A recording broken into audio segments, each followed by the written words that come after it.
Section 1. In this section, you will hear a conversation between Rachel and Caesar. They are discussing a field trip for the following week. First, you will have some time to read questions 1 to 10.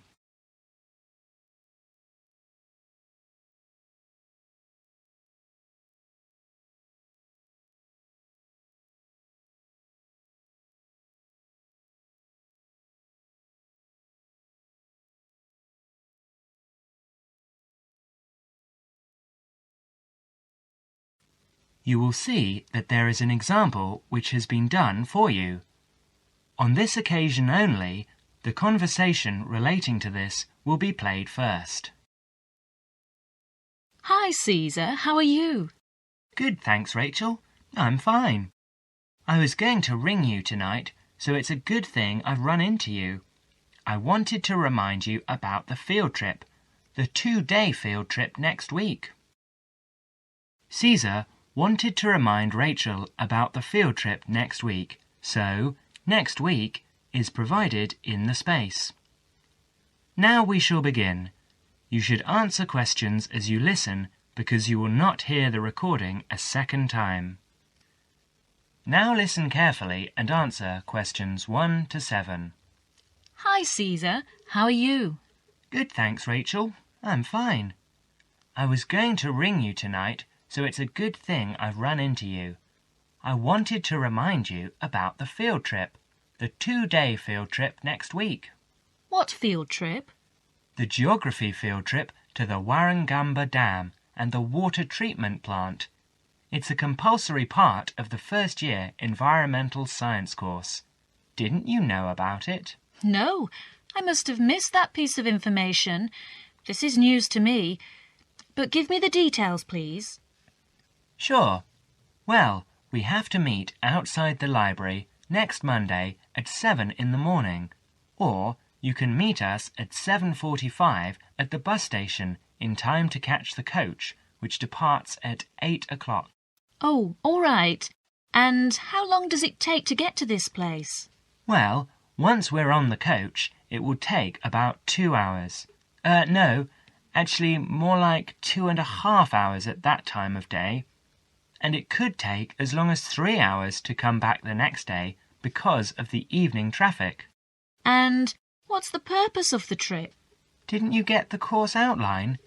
You don't seem to know anything about this course. Well, remember, I only started at the university a month ago. So I joined the course 2 weeks late, and I've been trying to catch up ever since. Oh, of course. Well, we spend the first day visiting the dam. I believe we actually go inside the wall of the dam, which is really quite interesting, to see the dam functioning, you know, how much they regulate the water supply each day, depending on how much water is needed downstream in Sydney. Oh, okay. And, so if this is a 2-day trip, where are we staying? Not camping by the dam, I hope? No, not camping.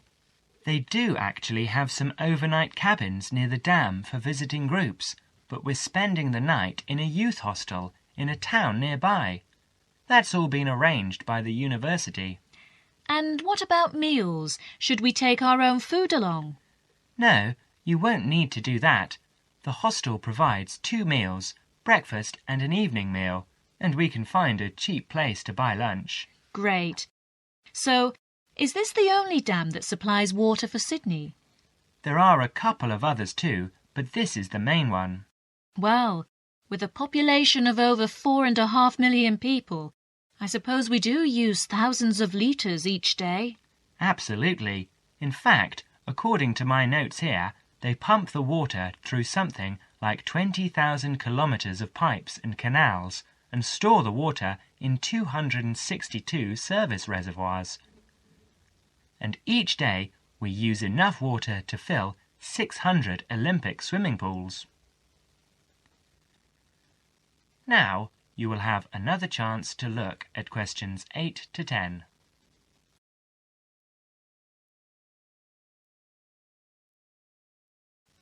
As the conversation continues, answer questions 8 to 10. And what's happening on the second day? Well, we're coming back to town and going to the water treatment plant to see how they purify the water for drinking.